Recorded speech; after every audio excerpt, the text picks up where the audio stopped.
어떻게 형통할 것인가 이런 제목으로 오늘 39장 말씀을 이제 보겠습니다. 이제 요셉의 이야기로 이제 다시 돌아와서 이제는 창세기의 흐름이 이제 계속 진행되게 됩니다.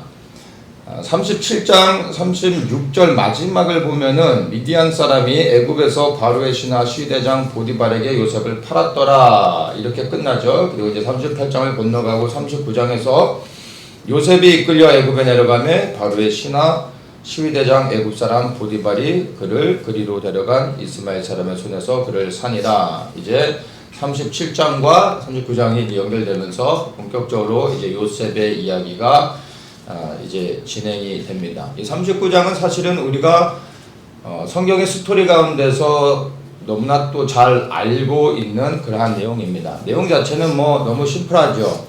이제 애굽의 노예로 팔려갔습니다. 그리고 이제 보디발의 집에 들어가고 거기서 누명을 쓰고 감옥에 들어가는 짧은 스토리입니다. 근데 이 스토리 안에서 또 우리에게 주시는 말씀들이 무엇인지를 우리가 함께 보도록 하겠습니다. 이 말씀을 볼 때 우리가 이제 집중하면서 생각해야 되는 것이 뭐냐면은 2절에서 이렇게 얘기하죠. 여호와께서 요셉과 함께 하심으로 그가 형통한 자가 되었다. 그리고 3절에서도 여호와께서 그와 함께 하심을 보며 그의 범사에 형통케 하심을 보았더라.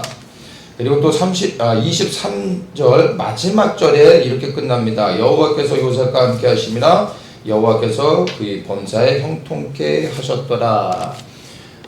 39장을 우리가 말씀을 나눌 때 계속해서 여러분 머릿속에서 생각하고 떠올려야 되는 것이 뭐냐면 여호와께서 함께 하셨다. 그리고 여호와께서 그를 형통케 하셨다라는 것입니다. 네, 이것을 계속해서 우리가 생각하면서 말씀을 보도록 하겠습니다. 그리고 이 사건들이 진행되어질 때 그가 노예로 팔려가고 그리고 또 감옥에 들어가고 이러한 사건에 우리가 주목하지 않고 이러한 사건이 일어날 때 하나님께서 그를 어떻게 간섭하시며 그와 함께 하시고 역사하시는지에 대해서 더 집중해야 될 것입니다. 그리고 하나님이 함께 하셨다 그리고 그를 형통케 하셨다라는 것을 생각할 때 하나님이 어떤 사람과 함께 하시는지 그리고 누구를 형통케 하시는지 그리고 어떻게 하면 우리가 형통하게 되어지는지 이것들을 계속 생각하면서 말씀을 보도록 하겠습니다. 1절에 보면은 요셉이 노예로 팔려갔는데 팔려간 집이 바로 바로의 신하 시위대장 보디발의 집이었다라고 얘기합니다. 뭐 그냥 그런가 보다라고 말할 수도 있지만 이미 시위대장의 집에 팔려갔다라는 것으로 생각할 때 하나님이 일하고 계시는 곳, 이미 하나님이 역사하고 계시다라는 것을 우리가 생각할 수 있는 것이죠.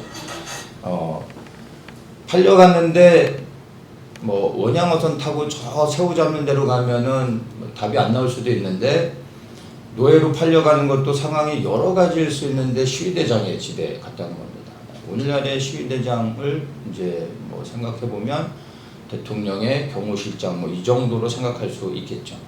그래서 노예로 팔려갔다라고 우리가 생각할 수도 있는데 경호실장의 집에 들어갔다 이렇게도 볼 수 있는 것입니다. 어떻게 보느냐에 따라 그의 삶이 또 다르게 보여질 수 있는 것입니다. 자, 이제 2절을 보면 그가 보디발의 집에 들어갔는데 하나님이 요셉과 함께 하심으로 그가 형통한 자가 되었다라고 말하고 있습니다. 말씀드린 것처럼 우리가 이제 하나님이 함께 하셨다, 그를 형통케 하셨다 이것을 계속해서 생각해야 됩니다. 요셉과 함께 하셨고 그가 형통한 자가 되었다 이렇게 말하고 있습니다.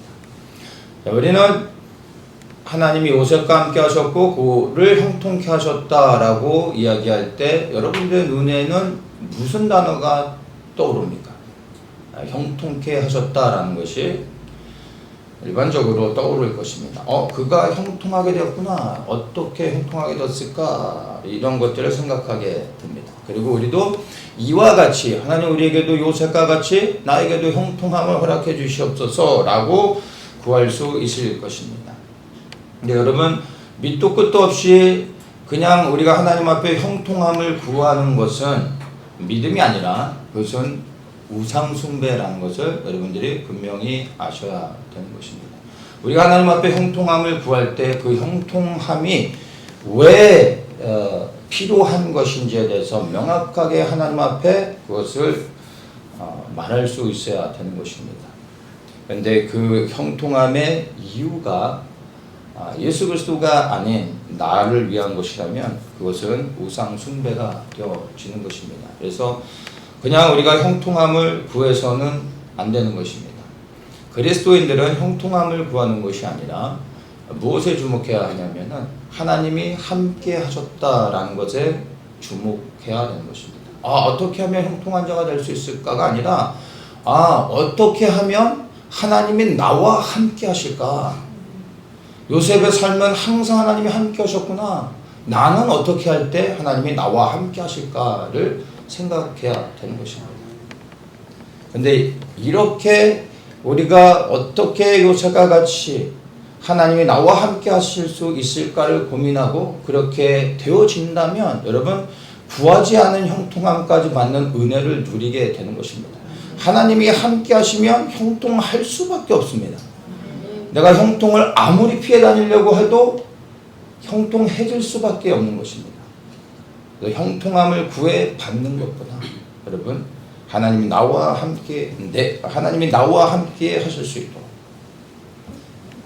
하나님 앞에 내 삶을 맞추는 것이 결국에 형통한 삶을 살 수 있는 은혜임을 기억하시기 바랍니다. 대부분의 사람들은 하나님과 함께하는 삶을 생각할 때 내가 하나님과 함께 하려고 합니다. 그리고 그것이 하나님과의 연합이라고 생각을 합니다.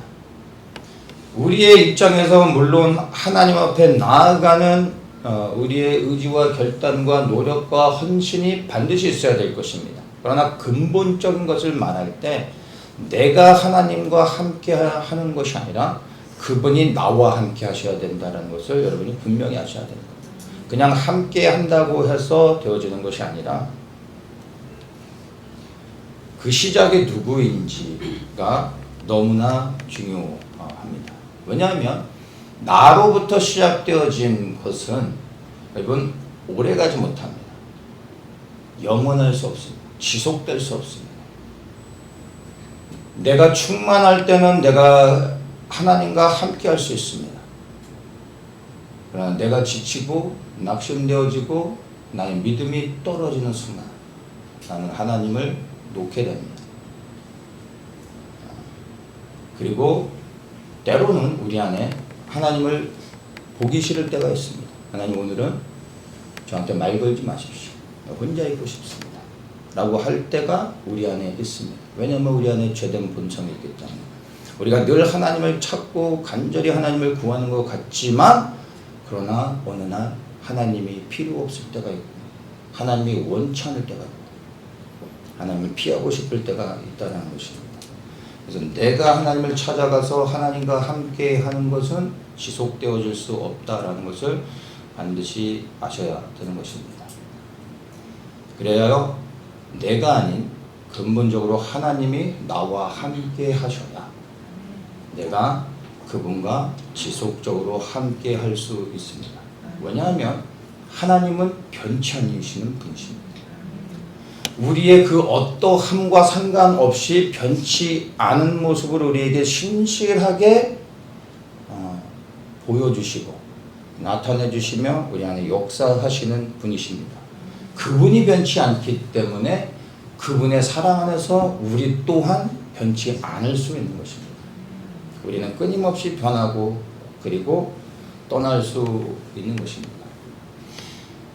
요셉이 하나님과 함께 했는지 하나님이 요셉과 함께 하셨는지 성경에서 너무나 분명하게 말해주고 있습니다. 그리고 우리는 이와 같이 내가 하나님과 함께 하려고 하는 것이 아닌 하나님이 나와 함께 하실 수 있도록 이것에 대하여 고민하고 또 이렇게 되어질 수 있도록 해야 되는 것입니다.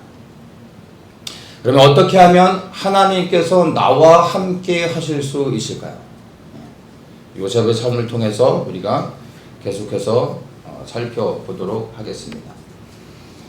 3절에 보면은 그 주인이 여호와께서 그와 함께 하심을 보며 또 여호와께서 그의 범사에 형통케 하심을 보았더라. 노예로 데려온 요셉이 하나님이 함께 하시는 거죠. 하나님을 믿지도 않은데 하나님이 함께 하시는 것을 보디발이 보았다는 것입니다. 그리고 함께 하셨더니 그가 하는 일마다 형통하구나 라는 것을 발견하게 된 겁니다. 공부해서 깨달은 게 아니라 요셉의 삶을 봤더니 하나님이 형통케 하시구나. 이스라엘의 하나님이, 이 히브리인의 하나님이 그를 형통케 하시구나 라는 걸 그가 알게 된 겁니다. 그리하여 이제 그 주인이 요셉을 신뢰하게 되고 요셉에게 그 가정의 모든 일들을 맡기게 됩니다. 그랬더니 5절에 이렇게 얘기하죠. 그가 요셉에게 자기 집과 그 모든 소유물을 주관하게 한 때부터 여호와께서 요셉을 위하여 그 애굽 사람의 집에 복을 내리셨다. 이렇게 말합니다. 그리고 여호와의 복이 모든 소유에 미쳤다. 라고 말해주고 있습니다. 자, 요셉을 그의 가정 총무로 삼았더니 하나님께서 누구에게 복을 주십니까? 바로 이 보디발이라는 사람에게 복을 주고 계시다는 것입니다. 보디발이 하나님께 복을 받은 이유는 그가 하나님을 믿었기 때문이 아니라 그가 요셉을 택하여 자기의 집에 모든 일을 맡겼기 때문에 복을 받았다는 겁니다. 하나님께서 보디발에게 복을 주신 이유는 보디발을 사랑해서가 아니라 누구 때문이요? 요셉 때문에 요셉을 위하여 복을 주셨다라는 것을 기억해야 되는 것입니다. 자, 우리 여기서 생각해야 되는 것이 하나님이 함께 하심의 결과가 형통한 자가 되어지고 복을 받는다라고 우리가 이 말씀을 통해서 봅니다. 이 보디발에게 먼저 적용하기 이전에 이 자체를 우리가 좀 생각하면 좋겠습니다. 우리는 내가 하나님이 나와 함께 하시고 그리하여 내가 형통하게 되어져서 내가 복을 누리고 그리하여 나로 인하여 내 가족들이 또 이 복 안에서 하나님의 은혜를 받으며 살기를 원합니다. 이것이 일반적으로 우리가 생각하는 형통함의 기준이죠. 우리의 모든 관심은 사실은 내가 형통하게 되는 겁니다. 예수 그리스도를 믿어 내가 복을 받고 내 가정이 구원을 받고 그리하여 우리 가족이 다 하나님의 형통을 누리며 행복하게 살았더라 이렇게 되는 것이죠. 그리고 나와 내 가족이 구원받고 그리스도 안에서 형통하게 사는 삶을 너무나 감사할 일이지요. 그리고 그 안에서 그냥 감사하며 살아가며 그게 끝이라는 겁니다. 대부분의 사람들이 그 영역 안에서 끝나버린다는 것입니다. 그런데 여러분 잘 생각해 보십시오. 요셉의 형통함은 요셉의 가정 안에서 끝나지 않았다는 것입니다. 그 형통함의 축복이 요셉과 상관없는 보디발이라는 사람에게까지 흘러가 그 가정이 요셉으로 인하여 하나님의 복을 누리고 있음을 우리가 보게 되는 것입니다. 여러분, 하나님께서 우리를 형통하게 하시는 이유는 첫째는 우리를 축복하기 원하시는 하나님의 마음이지만 또한 이 하나님의 복을 흘려보내는 통로가 되어 이 하나님의 복을 나를 통하여 또 다른 누군가에게 계속해서 흘려보내주시며 그를 축복하시고 그를 사랑하시며 그를 구원코자 하시는 하나님의 뜻이 있다라는 것을 생각해야 되는 것입니다.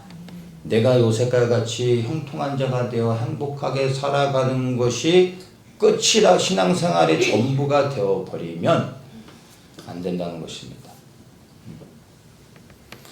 하나님의 복을 내게서 닫아두고 그리고 내가 소유하려고 하면 안 됩니다. 하나님이 주신 축복들을 흘러가지 못하게 막고 나의 소유로 여기고 나만 누리며 살아가게 되면 그것은 반드시 썩게 됩니다. 타락하게 됩니다. 하나님이 주신 축복을 가지고 하나님을 떠나게 되는 겁니다. 우리는 이스라엘의 삶을 통해 너무나 분명히 보고 우리 안에도 그런 죄된 본성이 있음을 우리는 발견하고 그것을 경계해야 되는 것입니다. 하나님으로부터 온 하나님의 은혜의 축복들은 반드시 내가 소유하는 것이 아니라 내 것이 내가 취해서 얻은 것이 아니라 하나님으로부터 온 것이기에 내가 소유할 수 있는 것이 아닙니다. 그 축복을 누리지만 반드시 그 축복이 한쪽으로 흘러가게 해야 되는 겁니다. 내가 만든 것들을 가지고 나눠줄 때 내가 소유한 것들을 누군가에게 주게 되면 주는 만큼 나는 비워지게 되는 겁니다. 이게 세상의 한계인 것입니다. 그러나 위로부터 임하는 하나님의 축복들은 흘려보낼 때 끊임없이 채워지는 것을 경험하게 되는 겁니다. 왜냐하면 나로부터 시작된 것이 아니기 때문에 무한하시고 전지전능하신 하나님으로부터 흘러 들어오는 것이기 때문에 끊임없이 내가 통로가 되어 그 축복들을 흘려보낼 때 고이지 아니하는 썩지 아니하는 새로운 하나님의 축복들이 끊임없이 나에게 흘러 들어온다라는 것을 여러분이 아셔야 됩니다. 새로운 하나님의 축복들을 여전히 계속해서 누리고 싶다면 내게 주신 하나님의 축복을 생각하며 그것을 믿음으로 또 다른 누군가에게 흘려보낼 수 있어야 된다라는 것입니다.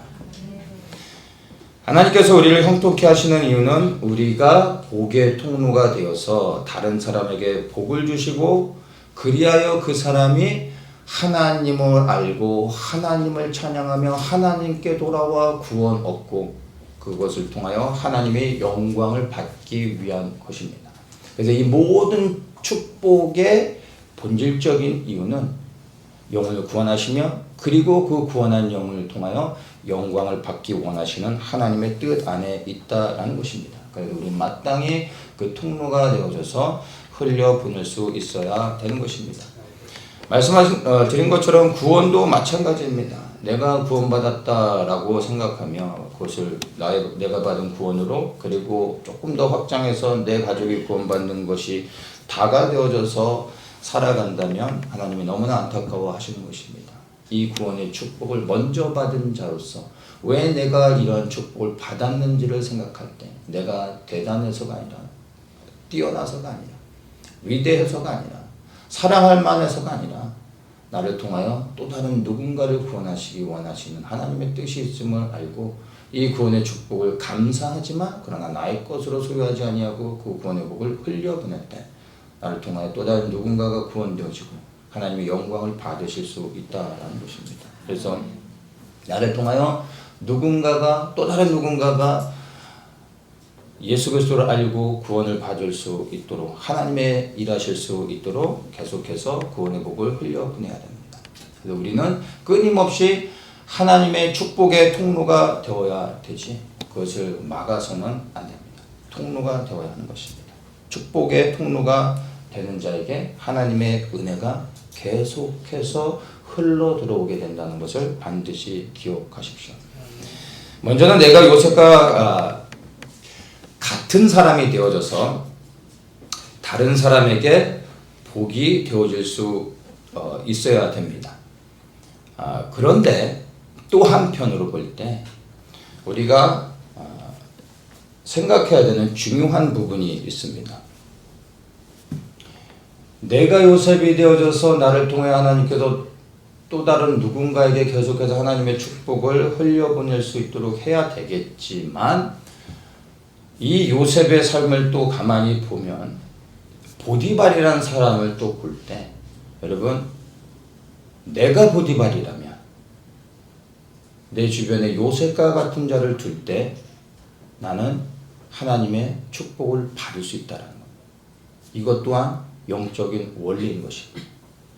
1차적으로는 당연히 우리 한 사람 한 사람이 요셉과 같은 사람이 되어야 하겠지만 동시에 우리 주변에 또 다른 요셉을 가까이 두는 것이 지혜이며 하나님의 복의 축복이 되어진다는 것입니다.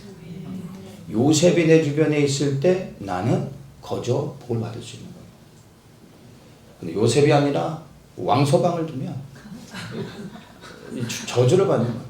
여기서 왕서방은 요셉에 반대되는 인물을 제가 그냥 가상으로 얘기하는 겁니다. 제가 뭐 왕씨한테 뭐 감정은 없습니다. 그래서 내 주변에 어떤 사람들이 있느냐가 하나님의 축복이 내 삶 속에 흘러 들어오느냐 아니냐를 보게 되는, 결정짓게 되는 것입니다.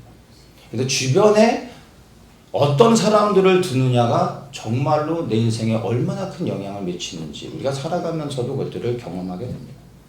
먼저는 우리 한 사람 한 사람이 정말 요셉이 되어야 하겠지만 또한 요셉과 같은 자를 옆에 두십시오. 근데 이걸 보면 우리가 끼리끼리 어울린다라는 말이 있죠. 근데 이 말은 생각할수록 참 영적인 의미가 있습니다. 여러분, 하나님을 사랑하는 사람은 주변에 하나님을 사랑하는 사람들을 주로 둡니다. 전혀 다른 사람들과 어울릴 수 없습니다. 요셉이 누구랑 어울리겠습니까?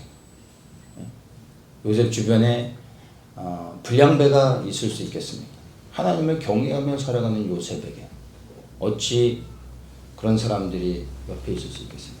내가 요셉과 같은 자가 되어지면 사실 내 주변에 이와 동문인 사람들이 함께 모이게 되고 같이 서로를 축복하며 또 하나님의 영광을 나타낼 수 있다는 것입니다. 그래서 먼저는 내가 요셉이 되는 것에 집중하시고, 그리고 내 주변에 혹시 내가 요셉과 같이 살아감에도 불구하고 여러 가지 상황 가운데 원치 않는 가운데 내 주변에 요셉이 아닌 하나님을 대적하는, 그리고 하나님의 축복이 아닌 저주를 줄 수 있는 그 어떤 사람들이 내 주변에 있음을 깨닫는다면 우리는 이런 부분들을 지혜롭게 잘 정리해야 될 필요가 있는 것입니다. 예, 그런 것들을 삶을 통하여 돌아보시기를 축복합니다. 이제 7절에 보면 그 후에 그 주인의 처가 요셉에게 눈짓하다가 동침하기를 청했다라고 말합니다. 그래서 그 후라는 것은 요셉이 보디발의 집에 가정 총무가 되어서 성실하게 그 가정의 일들을 잘 돌아보고 이제 살아가고 있다가 어느 정도의 시간이 지난 다음에 이제 보디발의 아내가 요셉을 봤더니 이제 흑심을 품고 그와 함께 자자라고 요셉에게 요청하기 시작하는 겁니다. 6절에 보면 요셉은 용모가 준수하고 아담하였더라 이렇게 말하죠. 여기서 용모가 준수했다라는 것은 이게 요셉의 그러니까 외형적인 바디 쉐입이 좋았다라는 의미입니다. 뭐 키도 크고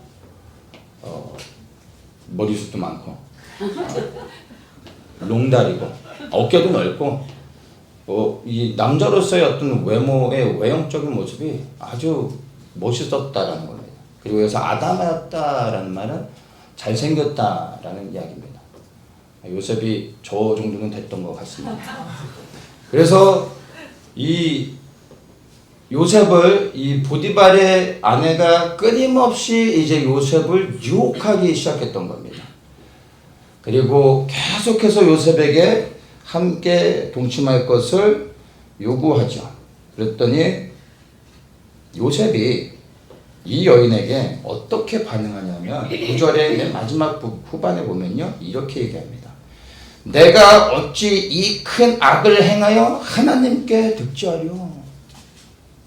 내가 어떻게 하나님 앞에 범죄할 수 있겠습니까? 라고 하며 거절했다라는 겁니다. 놀랍지 않습니까?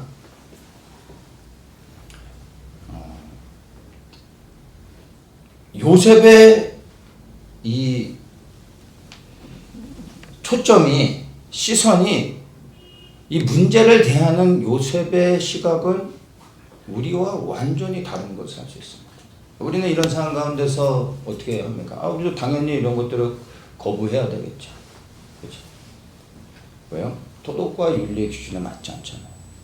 당연한 것이죠. 나는 그럴 수 없습니다. 내가 어떻게 우리 아내가 있는데 내가 그럴 수 있습니까? 이렇게 말할 수도 있죠.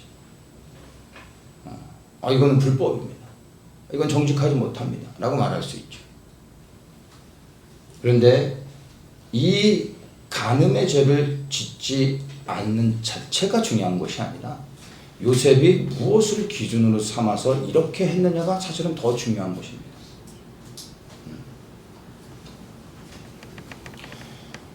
일반적으로 우리는 이 문제뿐만이 아니라 모든 문제를 대할 때 이것이 맞냐 틀리냐, 이것이 옳으냐 그르냐, 우리의 판단의 기준 무엇입니까? 도덕, 윤리, 사회적 규범, 법 이런 것입니다. 근데 요셉의 기준은 이런 게 아니었다는 거예요. 그의 기준은 딱 하나, 하나님이었다는 거예요. 도덕과는 비교할 수 없는 완전히 다른 차원, 그의 기준은 하나님이었다는 거예요. 아내를 사랑해서 아니면 이것이 불법이기 때문에 윤리에 어긋나기 때문에 이것을 거절한 것이 아니라 하나님 앞에서 내가 범죄할 수 없기 때문에 그래서 끊어냈다라는 것입니다. 저는 이걸 보면 와, 이게 요셉이구나 보게 됩니다. 이것이 요셉의 이러한 모습이 하나님 보실 때, 하나님께서 보실 때는 이게 거룩한 것입니다. 근데 요셉의 입장에서 이렇게 하나님께 반응하는 것이 이것은 경건이 되어지는 것입니다. 우리 하나님 앞에 이렇게 모든 것을 하나님의 기준으로 삼고 나아가야 되는 것입니다. 그럴 때 하나님은 우리의 그러한 경건의 모습을 보시며 하나님은 우리를 거룩하다 말씀하실 수 있는 것입니다. 무엇이 다른지 아십니까? 도덕적으로 만약에 도덕이 기준이 되어져서 우리가 무엇을 한다면 도덕적으로 올바르다면은 그것을 하나님의 뜻이라 생각하고 우리가 쉽게 무엇인가를 허용하고 우리가 할 수 있다는 것입니다. 그런데 하나님의 기준이 되면요, 옳고 그름과 상관없이 이것이 하나님이 허락하셨는가? 하나님이 기뻐하시는가? 여러분, 우리가 합법적으로 할 수 있는 많은 것들이 있습니다. 도덕적으로 윤리적으로 또 올바를 뿐만 아니라 모든 사람들이 다 인정할 수 있는, 그리고 공감할 수 있는, 모든 사람들이 다 허용할 수 있는 것임에도 불구하고 하나님이 허락지 않으시면 하지 않을 수 있어야 된다.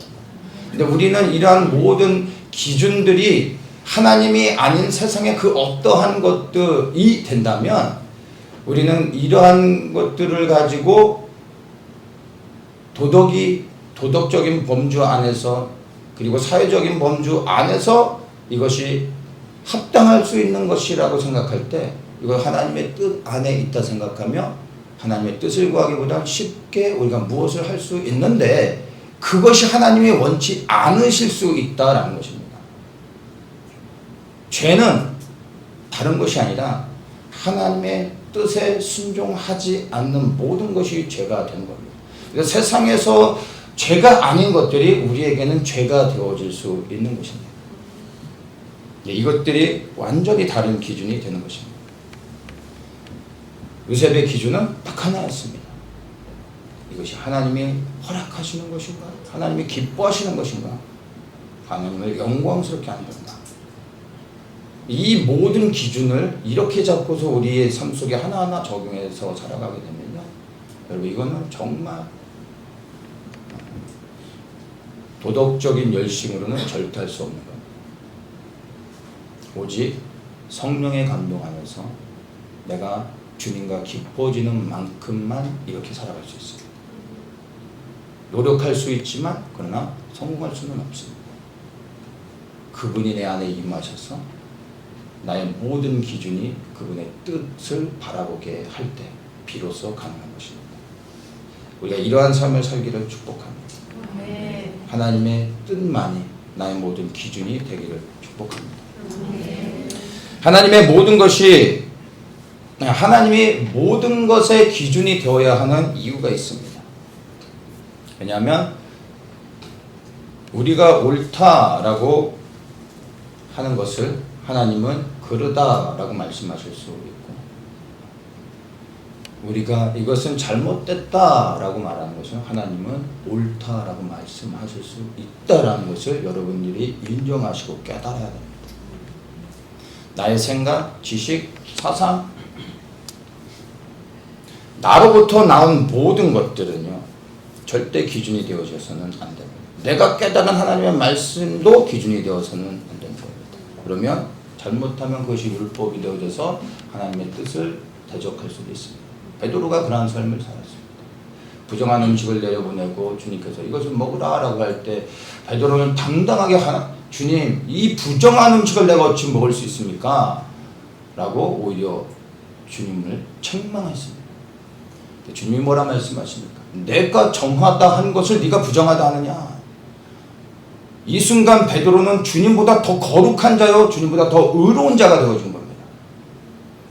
베드로는 율법을 볼 때 이것은 부정한 음식이었기 때문에 절대 유대인으로서 하나님을 믿는 자로서 할 수 없음을 분명하게 얘기했습니다. 근데 주님은 내가 이것을 정하다 했다라고 말씀하신다는 겁니다. 기준이 무엇입니까? 예수님이 이것이 정한 것이다 하면 그것으로 끝나는 것입니다. 우리는 그 말씀에 아멘으로 화답하고 이제 그것을 믿음으로 취할 수 있어야 되는 겁니다. 그런데 베드로는 주님보다 더 의로운 자가 돼서 주님을 판단하고 있었던 것입니다. 바울은 어떻습니까? 그는 예수 그리스도를 믿는 사람들을 핍박하는 것이 하나님을 위한 것이라 생각하고 하나님을 위하여 열심을 내고 수많은 그리스도인들을 핍박하고 죽이는 데 앞장섰습니다. 그런데 주님이 그를 만나주시고 그가 얼마나 하나님 앞에 큰 범죄를 저질렀는지 깨닫게 하셨습니다. 우리가 생각하고 있는 그 기준, 율법으로 얘기한다면은 이 바울과 같은 사람과 어떻게 하나님의 말씀을 비교할 수 있겠습니까?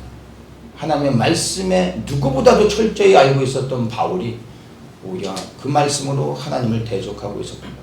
이러한 일들이 우리에게도 동일하게 일어날 수 있어요.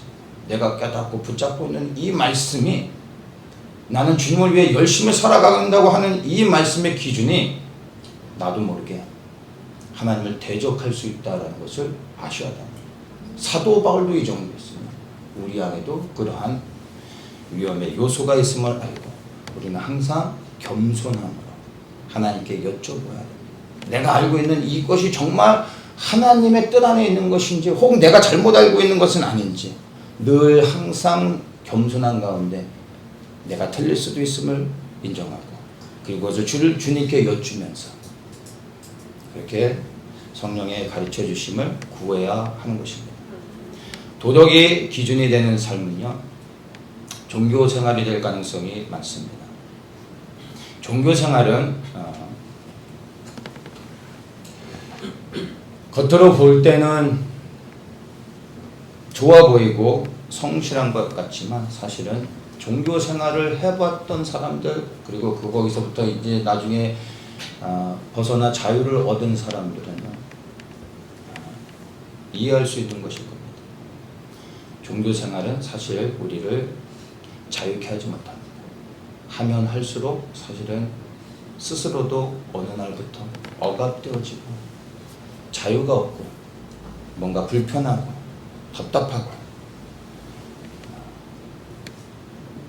뭔가 내 안에 정말 주님을 위해 하는 이러한 모든 것들이 진정한 자유가 없음을 알게 됩니다.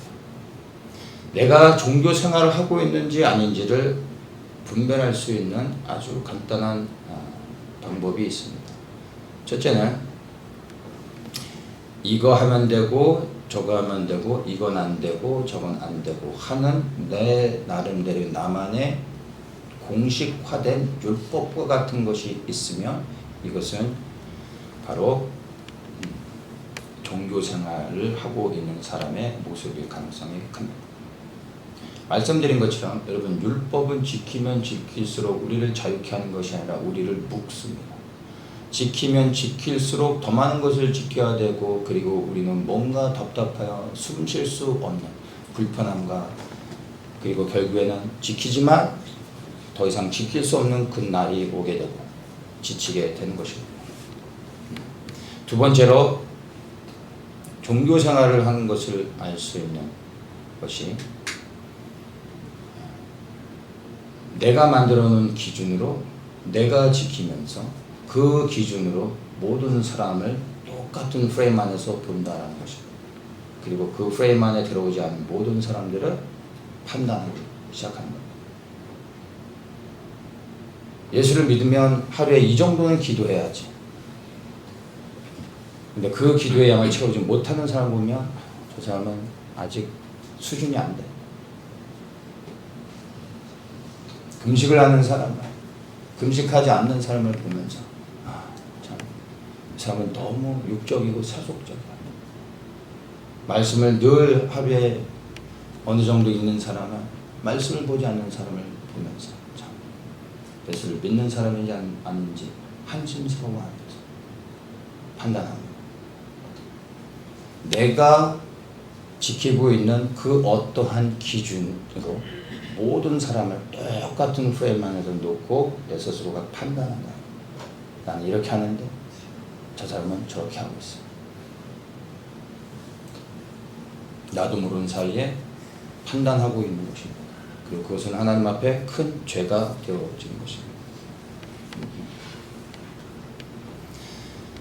그런데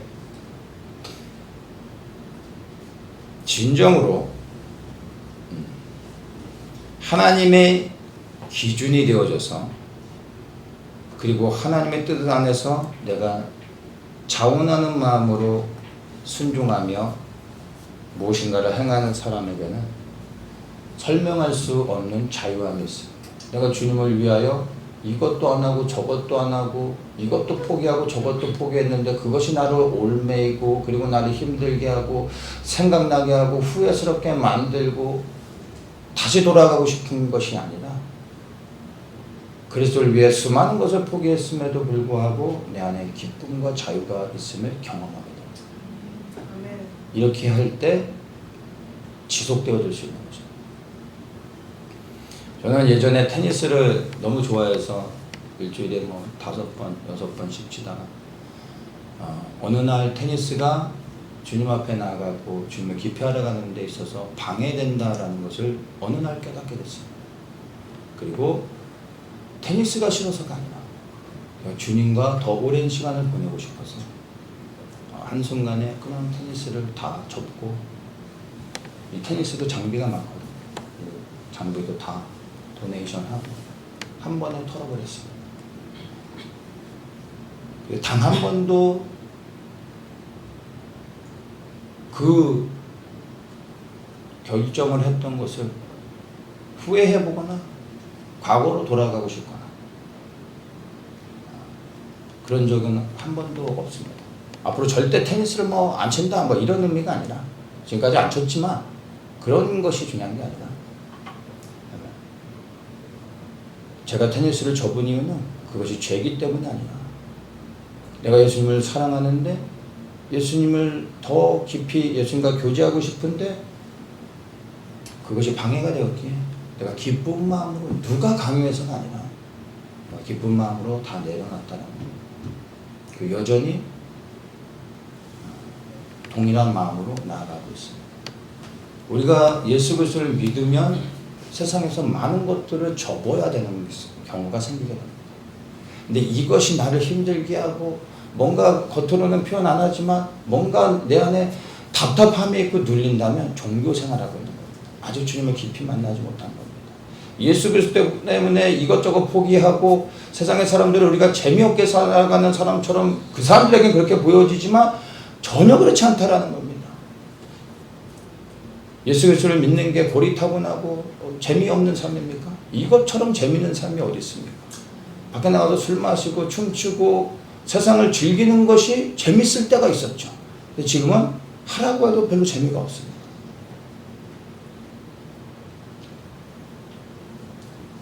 그리스도를 위해 수많은 것을 포기하지만 그게 조금도 후회되는 것이 아니라 나를 억누르고 힘들고 뭔가 눌려 있어서 한 번씩은 폭발해서 뭔가 한 번 밖에 나가서 사고를 치고 와야지 다시 또 경건의 삶으로 돌아갈 수 있는 것이 아니라 더 많은 것을 포기한다 할지라도 그게 그리스도를 위한 것이고 내가 주님을 더 깊이 알아가기 위한 것이라면 여전히 감사하고 즐거워할 수 있는 것이죠. 이렇게 되어야 하는 것입니다. 하나님의 기준은요, 지키면 지킬수록 세상 속에서 구별되어지고 나 안에 내 안에 자유함을 누리게 됩니다. 해도 그만 안 할 수도 있고, 근데 그것은 중요하지 않습니다. 그것을 통하여 하나님을 깊이 알아갈 수 있다면 할 수도 있고 안 할 수도 있는 것입니다. 우리 모든 성도들의 기준이 오직 하나님이 되기를 원합니다. 그리고 하나님을 위하여 할 수도 있고 하나님을 위하여 내려놓을 수도 있기를 축복합니다. 그리고 무엇을 하든지 무엇을 하지 않든지 그 어떠한 마음으로 여러분 어떠한 결정을 하더라도 여러분 자원하는 심령으로 그리고 기쁨으로 그 모든 것을 행하시기를 축복합니다. 아멘. 12절에 보면 이제 이 여인이 계속 요셉을 유혹해도 안 되자 이제 최후의 방법으로 요셉을 덮칩니다. 그 여인이 그 옷을 잡고 가로되 나와 동침하자. 요셉이 자기 옷을 그 손에 버리고 도망하여 나갔다라고 말합니다. 도망하여 나갔다. 이 대목에 우리가 참 주목해 봐야 됩니다. 요셉이 자기를 덮치는 이 여인을 업어치기로 메어치고서 제압한 것이 아니라 도망하여 나갔다라고 말합니다. 도망하여 나갔다. 우리는 일반적으로 죄와 싸워야 된다라고 생각을 합니다. 그리고 죄와 싸우는 것이 낫죠. 그래서 늘 죄와 싸우려고 합니다. 불을 켜고 주먹을 불끈지고 죄를 한 대 치려고 하죠. 근데 여러분 싸움에도 단계가 있는데 진짜 그것은 싸우지 않고 이깁니다. 기선으로 탁 제압해서 말 한마디로 정리시키는 게 진짜 고수입니다. 영적인 고수도 피할 수 없는 싸움은 싸워야 되겠지만 싸우지 않아도 되는 상황 가운데서는 할 수만 있다면 죄와 싸우지 않고 그 죄의 자리에서 벗어납니다. 죄의 자리에서 떠나는 겁니다. 이게 영적인 고수입니다. 여러분 죄와의 싸움은 때로는 우리가 이기기도 하지만 때로는 집니다. 희생이 반드시 있습니다. 그런데 여러분 죄의 자리에서 떠나면 항상 이깁니다. 근데 문제는 죄와 싸우는 것보다 죄의 자리에서 벗어나는 게 사실은 더 고수입니다. 더 어렵습니다. 차라리 싸우는 게 더 쉽습니다. 영적인 고수가 되어야 이 수준에 올라가 이 싸움의 자리에서 벗어나거나 아니면 처음부터 그 상황에 들어가지 않도록 조절하는 겁니다. 근데 우리가 죄와 싸울 때는 또 싸워야 되겠지만 영적으로 더 성숙해져서 죄와의 싸움이 시작되기 이전에 그 자리를 먼저 벗어날 수 있는 죄와 싸워야 되는 상황 가운데서 우리가 도망감으로 그것은 도망간다는 이 의미는 죄로부터 도망간다는 것이 아니라 그 상황을 벗어나는 것이죠. 네, 그렇게 할 수 있어야 됩니다.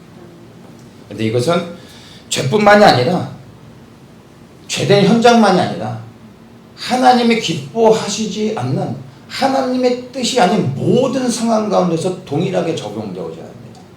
이것이 사실은 요셉의 삶이었다. 우리는 이와 같은 삶을 살 수 있어야 되는 것입니다. 요셉이 죄 자리에서 도망갔던 것은 여러분이 생각할 때는 그의 결단인 것 같습니다. 어떻습니까? 요셉의 순간 옷을 버리고 도망갔었던 것은요, 그가 상황을 판단하면서 도망가야 되겠다라고 생각하고 결정한 것이 아니라 이거는 그 순간 성령이 강권하여 임하시면서 그로 하여금 그렇게 뛰어가게 했었던 것입니다. 성령의 강권하심의 은혜였습니다. 여러분 뉴스를 보면 우발적인 사고들이 일어나지 않습니까? 우발적 범행 이런 말 있지 않습니까? 뭡니까? 우발적 범행이라 계획하지 않았고 순간적으로 그렇게 범죄를 저지르는 것을 이야기합니다. 때리려고 했던 게 아닌데 어떤 상황 가운데 막 분노가 일어나서 사람을 폭행하거나 사람을 죽이기까지 하는 일들이 있지 않습니까? 어떤 사건들은 정말 계획해서 그렇게 하는데 전혀 의도하지 않았는데 어느 상황 가운데 그렇게 하는 사람들이 있지 않습니까? 이거는 그 사람이 아닙니다. 이 우발적인 사건을 보면서 이러한 범죄를 볼 때 그 사람, 이게 그 사람이 했다라고 말해서는 안 됩니다. 순간 악한 영이 그 사람 안에 들어와 그렇게 역사하고 떠나는 겁니다. 외부에서 그 영이 들어와 그렇게 하게 할 수도 있고 우리 안에 숨어 있는 영이 또한 순간 드러나서 그렇게 할 수도 있습니다. 이게 악한 영의 역사입니다. 영적인 조건이 맞을 때 악한 영들은 우리 안에 강권하에 들어와서 역사할 수 있습니다. 우리를 완전히 소유하면서 우리를 통제하게 되는 것은 귀신 들림이라고 말합니다. 근데 그것은 완전히 다른 것이고 순간순간 우리 안에 우리도 모르게 분노하기도 하고 범죄를 저지르기도 하고 어떠한 잘못을 순간 저지를 때가 있습니다. 내가 아니라 내 안에 들어와 역사하는 악한 영입니다. 제가 말씀드리고 싶은 것은 동일하게 악한 영이 순간 어떤 영적인 조건이 맞으면 우리 안에 들어와 강력하게 역사하며 우리로 하여금 하나님 앞에 범죄하게 만들 수 있는데 이와 같이 성령께서도 우리 안에 강권하여 역사하실 때가 있다는 것입니다. 근데 그분은 우리 안에서 우리를 들어와서 우리를 완전히 장악하면서 우리를 로봇처럼 조종하지 않습니다. 그분은 인격이시기 때문에 그렇게 하지 않습니다. 네. 그러나 인격이신 성령님께서 때로는 강권하심으로 우리 안에 들어오셔서 나의 의지와 상관없이 생각과 상관없이 그분의 뜻을 행하실 때가 있다는 거예요. 어떤 상황 가운데서 정말 화가 나가지고 누군가 싸우고 싶은데 화가 안 나서 싸움을 못한 경험이 없으십니까? 정말 주먹으로 한 대 때리고 싶은데 그런 마음이 조금도 생기지 않은 적이 없습니다. 저는 뒤돌아가면서 내가 왜 그러지? 멱살을 잡아야 되는데 내가 왜 뒤돌아서 가고 있지? 저도 당황스러울 때가 있어요. 내가 아닌데 저는 아니죠. 이게 내가 아니라 한마디 해야 되는데 그 사람을 향해서 웃고 있는 거야. 내가 왜 이러지? 그 사람이 잘 보려고 가식적으로 하는 게 아니라 나의 의지와 상관없이. 그런 경험이 있으십니까? 여러분이 성숙해서가 아닙니다. 성령께서 강권하여 들어오셔서 내 안에서 그렇게 역사하시는 겁니다. 범죄할 수밖에 없는 현장 가운데서 그리고 하나님을 대적하며 하나님을 슬프게 할 수 있는 결정을 내릴 수 있는 상황 가운데서 나는 지금 예스라고 말하려고 했는데 내 입에서 갑자기 노라는 말이 나와서 나중에 봤더니 그것이 하나님의 뜻이었다라는 것을 알게 되는 상황들이 있다라는 것입니다.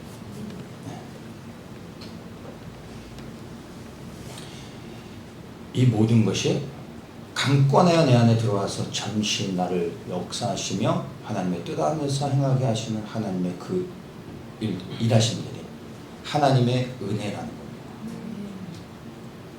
그러나 그분은 우리를 24시간 그런 방식으로 일하지 않습니다. 왜냐하면 그분은 인격이신 분이시기 때문에 우리의 믿음으로 그리고 우리의 선택으로 그리고 그분의 뜻에 순종하기를 원하십니다. 그럼에도 불구하고 때로는 그렇게 역사하실 때가 있다는 겁니다. 왜 그럴까요? 이게 하나님이 주시는 은혜인데 이 은혜는 요셉과 같은 자에게 임하는 겁니다. 왜요? 항상 그 마음의 중심이 하나님을 두려워하며 하나님의 뜻 안에 살아가려고 하는 사람에게 순간 우리의 하나님의 은혜가 벗겨져서 나의 실제가 드러날 때 주님의 강권하심으로 그걸 덮어주시는 겁니다. 그래야 내가 세상에 더한 의인이 없을 정도로 나와 상관없이 내가 행동하고 결정하는 것들이 하나님의 뜻 안에서 하나님을 기쁘시게 한다는 거예요. 정신 차리고 보면 내가 아니었다는 것을 고백할 수밖에 없는 것입니다. 그런데 이러한 은혜는, 이러한 성령의 강권하시는 은혜는 아무에게나 임하는 것이 아니라 요셉과 같은 자, 하나님과 상관없이 살아가는 자에게 이런 강권하시는 은혜가 임하는 것이 아니라 늘 마음의 중심 가운데 정말 하나님을 사랑하며 하나님의 뜻 안에서 살아가려고 몸부림치는 이러한 요셉 같은 자에게 임하는 겁니다. 왜냐하면 요셉과 같은 자라 할지라도 육의 본성을 가지고 있기 때문에 그 본성이 드러나는 순간 죄를 지을 수밖에 없는데, 그럴 때 그 마음의 중심이 어떤지 아시기 때문에 하나님의 은혜가 그를 덮어주신 겁니다. 이러한 은혜를 경험하고 싶다면 여러분, 우리가 요셉과 같이 살아야 됩니다. 매일의 삶 속에서 요셉과 같은 몸부림으로 하나님이 늘 살아계심을 기억하며 무슨 일을 하더라도 하나님이 나를 보고 계신다라는 것을 생각하며 그분을 두려워한다면 요셉과 같이 이 상황 가운데서 내가 하나님을 두려워하여 이 상황 가운데서 하나님의 뜻을 선택할 수 있게 되는 것입니다. 매일의 삶 속에서 하나님의 뜻을 구하고 하나님께 순종하시는 분들에게 다시 한번 축복합니다. 14절에 이제 보면은 그가 이렇게 도망을 갔습니다. 그랬더니 이제 이 여인이 이제 요셉에게 누명을 씌우면서 이 사람이 나를 강간하려고 했었다 하면서 이 집안에 있는 모든 사람들에게 알립니다. 그리고 결국에 요셉이 누명을 씌고 감옥에 들어가게 합니다. 여러분, 보디발의 아내는 요셉을 사랑해서 요셉과 동침하려고 했습니다. 그런데 그 사랑이 거절을 당하니까 요셉을 향하였던 그 사랑이 무엇으로 바뀝니까? 증오로 바뀌어서 그를 공격하게 됩니다. 육적인 사랑은요, 바로 이런 겁니다. 뜨거울 때는 엄청 뜨거운데 식는 순간 아주 완전히 남남이 되어버립니다. 사랑이 증오로 바뀔 수 있습니다. 이게 육의 사랑의 본성입니다. 육적인 사랑은 여러분 환경에 따라 바뀔 수 있고, 이 육의 사랑은 꾸준할 수 없습니다. 결국에 바뀌게 되는 겁니다. 우리가 부부간에서도 사랑해서 결혼을 했지만 그 사랑에서 살아가는 것들이 육적인 사랑에 근거한다면 여러분 10년 살고 20년 살고, 여러분 우리가 살다 보면 한 20년 이상 살다 보면 사실 뭐 다 아는 사실 아닙니까? 더 이상 그저 그렇지 않습니까? 많은 사람들이 부부는 아침에 서로 이렇게 헤어지고 저녁 때 돌아와야 그게 최선이다. 자주 보면 서로 불편하다, 괴롭다 이러죠. 이게 무슨 기준입니까? 육의 기준이라는 거예요. 이게 정상입니다. 육은 계속되지 못해요. 육의 사랑은 계속되지 못하는 겁니다. 육의 사랑도 우리 안에, 부부 안에 필요도 하지만 더 중요한 것은요, 우리 그리스도인들에게는 하나님의 사랑이 임해야 됩니다. 육의 사랑은 영원하지 않습니다. 그리고 그 사랑이 여러분 식어지는 순간 이제 그 사랑했던 사람이 증오의 대상이 되어질 수 있다는 것입니다. 하나님의 사랑, 영적인 사랑을 해야 됩니다. 근데 이 하나님의 사랑은요, 내가 하는 것이 아니라 그분이 나를 사랑해 주시는 겁니다. 내가 그분을 사랑할 수 없어요. 그분이 나를 사랑해 주실 때 그 사랑 안에서 내가 반응하는 것이 하나님의 사랑인 겁니다. 근데 그분으로부터 임하는, 위로부터 임하는 사랑은 무엇입니까? 그 하나님의 사랑은 변함이 없는 사랑. 내가 그분에게 어떻게 하든 그분의 사랑은 변치 않는다는 거예요. 그래서 그 하나님의 사랑 안에 내가 동일하게 반응할 수 있는 것입니다. 이 하나님의 사랑을 가지고 부부 안에서 서로 사랑해야 됩니다. 그러면 상대방이 내가 원하는 만큼, 내가 기대하는 만큼 나를 사랑해 주지 않아도, 내게 반응해 주지 않아도 이 여인과 같이 증오로 바뀌지 않습니다. 왜요? 나의 사랑이 나에게서 시작되지 않았고 위로부터 임하는 하나님의 사랑으로 내 남편과 아내를 사랑했기 때문에 그 상대방이 나에게 어떻게 대하든 나는 여전히 하나님의 사랑으로 그를 향하여 동일하게 대해줄 수 있는 것입니다. 기브 앤 테이크이 아니라 하나님께 받은 그 은혜와 사랑을 여전히 그대로 나는 흘려보내기 때문에 변치 않을 수 있는 것. 그 변치 않을 수 있는 이유가 나에게 있지 않고 하나님에게 있기 때문에. 그래서 우리는 부부 안에 하나님의 사랑으로 서로를 위해 줄 수 있어야 됩니다. 그리고 그 사랑을 흘려보내는 것으로 끝나는 겁니다. 줬으니까 기대하며 무엇이 돌아오겠지 하고 있는 것이 아니라 주는 것으로 만족하고 그것에 대해 감사하는 것입니다. 이런 하나님의 사랑을 서로 흘려보낼 때 그리스도 안에서 더욱더 부부가 하나 되어지고 하나님의 영광을 위해 나아갈 수 있는 것입니다. 우리 모두가 이와 같이 하나님의 사랑을 축복하며 흘려보낼 수 있기를 바랍니다. 아멘. 여러분은 요셉이 감옥에 갇힌 것을 어떻게 생각하십니까? 노예로 팔려온 것도 억울한데 이젠 또 감옥에까지 들어가게 됐습니다. 이 감옥에 들어간 사연도 들어보면 참 어떻게 이런 일을 겪나하고 우리 같으면 정말 화가 나서 화병이 생길 수도 있을 것 같습니다. 노예로 팔려갔습니다. 누명을 쓰고 감옥에 들어갔습니다. 그의 인생은 왜 이렇게 구질구질한가 생각할 수도 있습니다. 그런데 이 사실을 우리가 정확히 알면 사실은 이게 너무나 큰 하나님의 은혜라는 것을 발견하게 됩니다. 누명을 쓰고 감옥에 들어갔지만 보디발이 그를 그의 감옥에 집어넣게 한 것입니다. 원래는 이렇게 누명을 쓰고 보디발이 분노했었다면 그 자리에서 죽여버렸을 겁니다. 유다도 그의 며느리가 임신했다는 사실을 알 때 뭐라고 얘기합니까? 화형시켜버려라 얘기했습니다. 그렇다면 애굽의 바로의 경호실장 되는 어마어마한 권세를 가진 자가 자기의 노예 하나 죽일 권한이 없겠습니다. 자기의 아내를 유혹했습니다. 이것을 알았다면 어떻게 감옥에 넣습니까? 그 자리에서 죽여버렸을 겁니다. 근데 보디발은 죽이지 않고 그의 감옥에 넣습니다. 왜요? 보디발은 알았던 겁니다. 요셉이 그런 사람이 아니라는 거죠. 자기 아내가 어떤 사람인지도 알았던 것이죠. 그러나 이 상황 가운데서 그는 풀어줄 수는 없는 겁니다. 그가 할 수 있는 최선은 그의 감옥에 넣어 요셉을 보호하는 것이었어요. 사실 감옥에 들어간 것은 억울한 일이긴 하지만 그러나 원망할 일이 아니라 하나님께 감사할 일인 겁니다. 하나님이 보디발을 통하여 그를 보호해 주신 겁니다. 그리고 이 감옥에 들어간 것과 그가 또 보디발의 집에 가정주부가 된 이 모든 것들이 사실은 우리가 볼 때는 그의 인생이 정말로 절망 가운데 계속해서 떨어지는 것 같지만 하나님의 놀라운 섭리입니다. 애굽의 총리가 되어줘야 되기 때문에 하나님께서 그를 준비시켜야 되는 것이었습니다.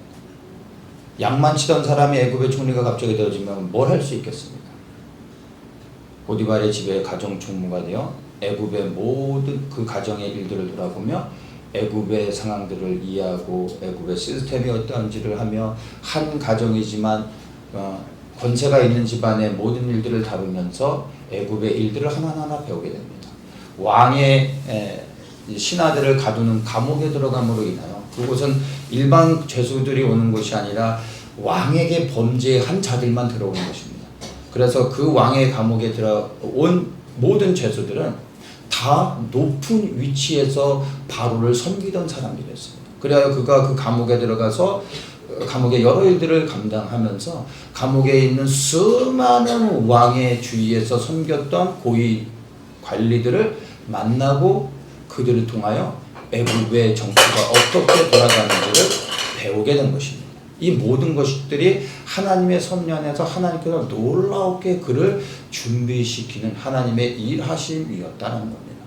그냥 눈에 보여지는 것만 보면 억울한 일인 것 같지만 결코 그렇지 않고 섭리 가운데 하나님께서 하나하나 그를 준비시키는 하나님의 경륜이었다는 것을 다시 한번 생각할 수 있게 되는 겁니다. 그리고 이것을 발견할 때 하나님이 얼마나 신실하신 분인지를 알게 되고 오히려 우리는 이것을 인해 감사할 수 있는 것입니다. 혹시 여러분이 하나님 앞에서 온전한 삶을 살고 있음에도 불구하고 내 인생은 왜 요셉과 같을까라고 여러분이 질문하고 있고 의심하고 있고 그리고 낙심돼 있다면 그런 분들에게 여러분 말씀드리고 싶습니다. 왠지는 저도 모르지만 여러분이 정말 하나님 앞에서 온전한 삶을 살아가고 있음에도 불구하고 풀리지 아니하는 어려운 가운데 여러분이 처해져 있다면 여러분 요셉을 생각하십니다. 그는 그러한 상황 가운데서 단 한 번도 하나님을 원망하지 않았고 오히려 그런 상황 가운데서도 하나님의 뜻을 구하며 하나님 앞에 온전히 서려고 몸부림쳤던 것을 기억하며 요셉과 같이 사십시오. 하나님을 신뢰하십시오. 그리고 인내하며 기다리십시오. 때가 되면 고개를 들게 하실 거고 그분의 영광을 위해 다시 세워주실 것입니다.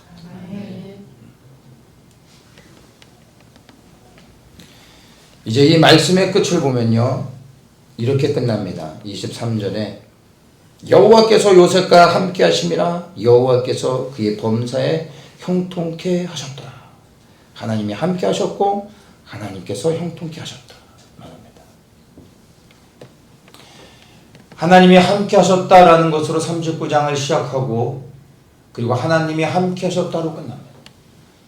하나님께서 형통케 하셨다로 시작하여 하나님께서 형통케 하셨다로 끝나게 됩니다. 이 요셉에게 임한 하나님의 형통케 하심을 우리는 잘 이해를 해야 됩니다. 여러분 요셉에게 임한 하나님의 형통케 하심은 다른 것이 아닙니다. 우리가 생각하는 형통은 무엇입니까? 노예가 되지 않는 것, 감옥에 가지 않는 것. 우리는 이것을 하나님의 형통함으로 생각합니다. 그렇지 않습니까? 고난 없이 성공하고 슬픔 없이 번영을 누리고 내가 예수를 믿기 때문에 나는 잘 살아야 되고 행복해야 되고 슬픔이 없어야 되는 것. 그냥 만사 형통해야 된다는 것. 그것이 우리가 원하는 형통 아닙니까? 그런데 하나님이 주시는 형통은 이런 게 아니라는 겁니다. 우리는 죄된 세상에서 살고 있습니다. 예수를 믿어도 하나님 앞에 온전히 살아도 우리의 삶 속에 문제가 생기고 원치 않는 아픔들을 겪게 됩니다. 왜 그런지는 우리는 이해할 수 없습니다. 중요한 것은 바로 그러한 상황 가운데 그러한 현장 가운데서 하나님의 형통함이 찾아온다는 것. 낙심되어 있는 자리에서 절망되어 있는 자리에서 내가 해결할 수 없는 상황 가운데서 하나님이 나를 찾아오시고 나와 함께 하시고 나를 형통케 하신다는 것입니다.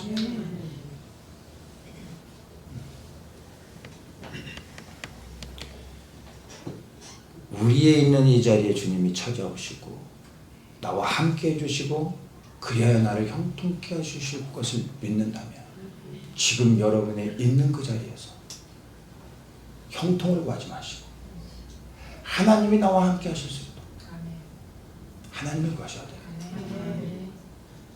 그 하나님이 나와 함께 하시기 위해서 내가 형통하기 위해서 내가 어떻게 살아야 되는지 하나님 앞에 어떻게 나아가야 되는지 요셉을 생각하며 여러분의 삶을 결정하십시오. 말씀을 마치겠습니다. 요셉은 낮아진 자리에서도 하나님을 두려워하며 그 하나님의 뜻 안에서 정말 합당하게 살았음을 봅니다. 이것이 하나님께서 요셉과 함께 하신 이유이고 그리하여 요셉을 형통케 하셨던 이유가 되는 것입니다. 여러분 형통을 구하지 말고 하나님이 나와 함께 하실 수 있도록 하나님을 두려워하며 모든 상황 가운데서 하나님의 뜻을 구하십시오. 하나님의 뜻에 합당하게 살아가십시오. 형통케 하시는 하나님의 은혜를 반드시 경험하게 될 것입니다. 기도하겠습니다. 참 좋으신 주님 감사합니다. 요셉의 삶을 통하여 형통케 되어지는 자의 삶이 무엇인지를 보게 됩니다. 이제 우리가 형통을 구하는 자가 아니라 하나님이 나와 함께 하실 수 있도록 하나님 앞에 부끄러움 없이 거룩과 정결함으로 하나님을 두려워하며 하나님의 뜻에 합당하게 살아가는 저희들 되게 하여 주시옵소서. 하나님의 형통함이 나의 삶에 임할 때 그 형통함을 붙잡는 것이 아니라 그리스도의 이름으로 축복하며 흘려보내게 하시고 그 형통함의 축복을 통하여 하나님이 구원코자 하시는 또한 하나님이 이루시고자 하시는 하나님의 역사하심들이 끊임없이 흘러가 나타날 수 있도록 우리가 통로가 되게 하여 주시고 오직 예수 그리스도만이 존귀와 영광과 찬송을 받아 주시옵소서.